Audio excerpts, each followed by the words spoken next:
Hola, buenos días, mi nombre es Ángel Solórzano de la tecnología de electricidad de la UPTC. Hoy quiero presentarles geometría elemental y dibujo técnico. Vamos a tener acá una breve reseña, ¿sí? La reseña que nos dice: desde tiempos inmemoriales, ¿sí?, el hombre ha tenido la necesidad de comunicarse. En la antigüedad no se había podido lograr, de hecho en la actualidad no se ha logrado un lenguaje universal a nivel mundial, que todos los hombres se comuniquen de la misma forma y entiendan la misma forma. Entonces en la antigüedad hubo esa necesidad. ¿Qué pasó en la antigüedad? Hubo un lenguaje gráfico. ¿Qué es ese lenguaje gráfico? Es la forma en que las personas se pudieron expresar a través de figuras. ¿Cómo hacían estas figuras? Estas figuras las hacían en rocas, las plasmaban en rocas, ¿sí?, talladas, o en sus cueros en la antigüedad. Hoy en día se encuentran esas rocas en los museos o los cueros donde se plasmaron esas figuras. Esto que nos conllevó a una división de esa expresión. Sencillamente hay una representación artística y una representación técnica. La representación artística se dio cuando la gente no sabía cómo escribir. Entonces ¿qué hizo? A través de la escucha y a través de ver las figuras, de ver estatuas, la gente empezó a poder plasmar eso también en sus figuras, ¿sí? Como no había una explicación. Y la representación técnica se dio ¿por qué? Por la necesidad, se dio por la necesidad de poder hacer un dibujo antes de crear una figura. Por ejemplo, digamos, la gente quería hacer una rueda en roca, ¿sí?, pero no la hacía sin antes no plasmar un dibujo o un diseño o algo de cómo hacerla, ¿sí? También nos ayuda la escritura. ¿Por qué la escritura? Porque a través de la escritura, la que conocemos en la actualidad, se desarrolló precisamente de figuras o jeroglíficos, como se conocen. En la escritura, los jeroglíficos más antiguos datan de la época de los jeroglíficos egipcios. Esos son los que se conocen, que tenían un jeroglífico, y de ahí derivaron las letras que conocemos hoy en día. Conceptos básicos de la geometría descriptiva. Cualquier objeto puede sintetizarse mediante sus elementos geográficos. ¿Cómo es sus elementos geográficos? Pues la altura, la línea, el modo de ver esa figura. Sintetizarse es transformar eso mediante sus elementos geográficos, que son la línea, la figura. También es una rama de la matemática. Esta rama se encarga de estudiar esos objetos. ¿Qué tenemos en cuenta para esto? El punto, la recta y el plano. Estos son los básicos y los que me dan inicio a la geometría. Sin el punto, la recta, yo no podría tener una geometría, ¿sí? Un trazado manual.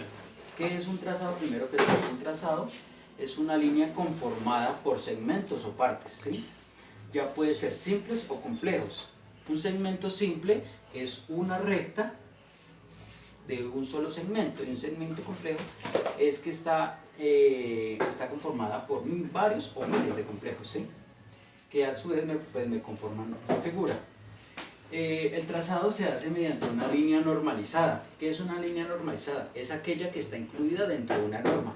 Como tenemos varias normas por las cuales podemos hacer un trazado, ¿sí?, entonces la línea normalizada está incluida dentro de eso. ¿Qué es la línea normalizada? Pues el grosor, la textura, la distancia entre escalas de la línea. Todo esto me lo indica la línea normalizada. Para poder hacer un trazado manual, ¿qué necesitamos? Unos elementos muy básicos como son las escuadras, ¿sí?, para poder realizar un trazado. Entonces tenemos una escuadra que se llama cartabón y otra escuadra que se llama escuadra, valga la redundancia. Acá tenemos, esta es la cartabón, ¿sí?, y esta es la escuadra. Como podemos observar acá, ambas tienen la misma longitud. La hipotenusa de la escuadra tiene la misma longitud que el cateto más grande del cartabón, ¿sí? Esos son los básicos para poder realizar un trazado. Tenemos construcciones geométricas básicas. ¿Qué debemos tener en cuenta para esas construcciones? ¿Cómo desarrollar un punto medio en un segmento? Otra que debemos tener en cuenta es la división exacta de los segmentos. Por ejemplo, tenemos una línea y la podemos dividir en segmentos iguales, saber cómo hacerlo. Otra es el trazado de una recta tangente. ¿Qué es una recta tangente? Es aquella que podemos encontrar en la circunferencia a través de una recta que la cruza por un punto. No más, esa es la recta tangente. El trazado de polígonos, tenemos diferentes tipos de polígonos, el triángulo, el rectángulo, que tienen diferentes lados, polígonos que tienen diferentes lados.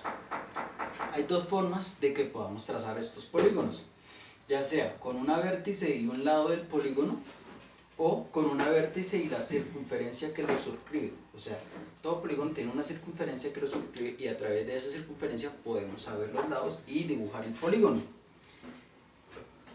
Tenemos acá una escala, un formato y un plegado. ¿Qué es una escala? Una escala es la división entre la medida del dibujo más el dibujo real como tal, más la medida real. Tenemos una figura, entonces tenemos el dibujo que viene en una escala más pequeña y una de la real. ¿Por qué utilizamos la escala? Porque hay figuras muy grandes o hay edificaciones, por ejemplo, que no podemos tener en un plano porque sería un plano inmenso, o figuras muy diminutas que tampoco podríamos tener en un plano. Entonces utilizamos una medida de escala. Cuando la medida de escala acá arriba en el numerador es mayor que la del denominador, significa que es una escala de reducción, y si la medida que está acá es menor que la de abajo, que la del denominador, significa que es una escala de ampliación. Perdón, lo contrario, es una escala de ampliación cuando es arriba mayor en el denominador y reducción cuando es menor. Tenemos un formato, una hoja de papel donde se plasma el dibujo.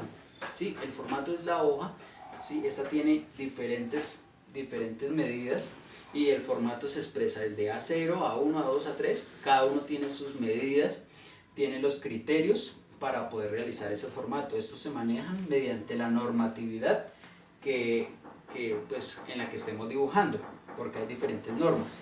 Y el plegado está de acuerdo a la normatividad en la que estemos trabajando. En el plegado es el doblado del plano. Por ejemplo, tenemos esta hoja y la queremos doblar, ¿sí?, a un formato A0, que es lo normal.